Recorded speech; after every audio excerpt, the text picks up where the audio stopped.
They expect me to go off the rail, come here, not doing it. I'm doing it in a different way, nigga. Because they're not going to send me to the projects. Y'all saw that? Y'all saw that? Hold up, because Queenzflip just sent a few shots flying at Melyssa Ford. That's right. During a recent episode of the Joe Budden podcast, Flip decided to speak on his former co-host like the tension never left the room. And this is the same woman he once called his sister on the show. He used to joke about her background and even make little comments about her growing up around the projects. Now listen to this. If you didn't catch it, Melyssa Ford posted a clip on her Instagram and Threads showing herself outside shoveling snow. And honestly, it caught people off guard because folks were like, wait, why are you doing that yourself? Some fans were joking like, you're a baddie, where's the guy who's supposed to handle that? But anyway, that's a side note. In the video, the snow was piled all over her car, and the location looked like it was right outside the projects. Now here's where things get messy. Apparently, that exact clip made its way into the group chat connected to the Joe Budden podcast. So yeah, a former co-host is now being talked about like trending gossip inside the show's private chat.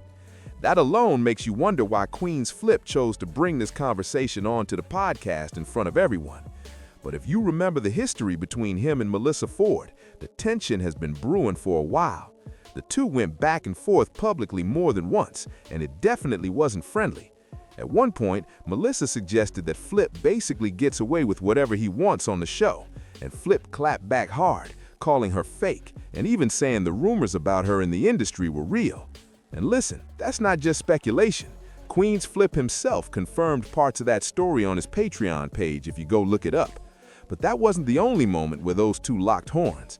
There were several other times where the tension between saying they're the same. Right. Literally saying they're the same. And all the men up here take accountability, but the one person never takes accountability, that's a woman. When are we basing our judgment off of? Are you talking about me? Y'all abuse the out of that phrase. Okay. Calm. So now that Melyssa Ford is no longer part of the Joe Budden podcast, what we're seeing feels like some leftover tension still hanging in the air. And listen, it almost looks like Queenzflip enjoys taking those little extra jabs while she's not there to respond. What made it even more interesting is that Flip had already been on Twitter throwing out a bunch of subliminal posts beforehand. Then he gets on the podcast and only calls out Melyssa Ford directly, while barely mentioning the rest of the cast who've also been pushing back on him lately. And that's where things started to look a little funny to me. I was actually talking with one of my supporters on Twitter named B-Mac. He told me straight up, yo, pretty much everybody on that show has checked Queenzflip at some point. And I'm not gonna lie, hearing that made me laugh, because when you really start thinking about it, even Parks Valley had a moment where— All I'm saying is, I know, Park, we got problems, but I understand. Hey, Paul, I understand. Paul, you good? You gotta deal with them. We can see, bro. We see. I understand. I'll tell I'm you not that. talking to That's you. it. Well, I'm sitting here now. Mark checks Queenzflip. Because when you say that, I take that as disrespectful. Joe Budden checks Queenzflip. I feel about anything I feel like saying what the fuck I feel about. Ice checks Queenzflip. Leave my family out of. And listen to this, there was even a moment where someone straight up checked Queenzflip on the show. The message was basically, stop acting like you're the realest person in the room because you're not. So when you look at it, the one person who really never stepped up to challenge Flip directly was Melyssa Ford. Meanwhile, the rest of the cast would bring the heat right to Flip's doorstep, and sometimes they actually got the better of him during those exchanges. But here's where things start getting interesting. Flip also hinted that there's some kind of NDA situation tied to what happened behind the scenes, because every time Joe Budden hears Melyssa Ford's name come up, he goes quiet real fast. No jokes, no commentary, just silence. And that makes people wonder if there's a strict "don't talk about it" clause in place. The fact that Melyssa hasn't really jumped back into a new media gig also fuels that speculation. Some fans believe that means she's still getting paid, like she may not even have to worry about income right now. But only time will tell how she bounces back from this situation. I do sometimes wonder where the next wave of money will come from for her. Whether she liked it or not, her visibility was probably at its peak while she was on the Joe Budden podcast. Outside of her earlier video vixen era, there really weren't many other moments where the spotlight on her was that strong. One possible lane for her now could be paid interviews. A A lot of personalities have turned that into a serious revenue stream. But again, we'll have to wait and see how it plays out. And remember, this all comes right after Melyssa described her experience on the Joe Budden podcast as interesting. When she appeared on The Beat with Ari Melber on MSNBC, the host, Ari Melber, asked her what it was like being part of that show. Her response was pretty simple.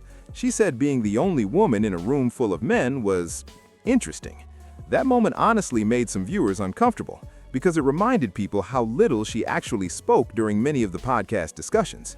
And while some fans criticize Melyssa Ford's replacement, Mona, for not fitting the show's energy, others point out that Melyssa had similar issues when it came to jumping into debates. A lot of the time when conversations got heated, she would just stay quiet. And on a podcast, that can make things tough, because even if you're playing it safe, you still have to keep the audience engaged. The truth is, much of the entertainment around her came from the jokes the guys aimed her way. Of course, her looks also kept viewers paying attention.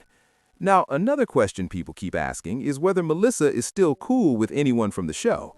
Some think she might still have ties with people she was rumored to be close with, like Mark Lamont Hill, whom she once said she dated during an interview on Hollywood Unlocked. There have also been whispers involving Imani, though nothing has ever been officially confirmed. Still, the way some of the cast joked about it definitely had fans raising their eyebrows. As far as responding to Queenzflip, I honestly don't see Melyssa Ford jumping into that back and forth again. From the beginning, it always seemed like she viewed Flip as someone beneath her level of engagement. If anything, it looked like she tolerated him just to keep the peace, because his personality can be very loud and dominant. And right now, she's mostly been lying low, not bothering anyone publicly. Meanwhile, it almost feels like certain people on the show still think about her more than she thinks about them. You get the sense that figures like Joe Budden and Queenzflip sometimes look back and wonder why things ended the way they did. Because at one point, there were even talks of bigger opportunities connected to the podcast. And then suddenly, the situation flipped. And that's exactly why this story is still buzzing, y'all.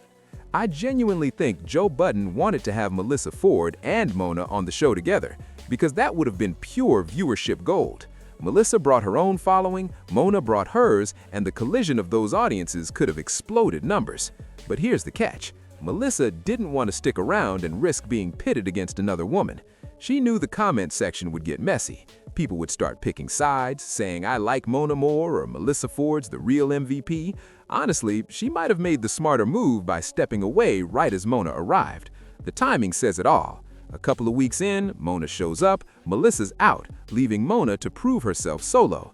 And yeah, a lot of people turned on Mona fast, but think about it. If Melyssa had been there, the narrative could have been a toxic comparison war. She's better than Melyssa. Make her full-time. Get Melyssa out of here. The whole energy would have shifted.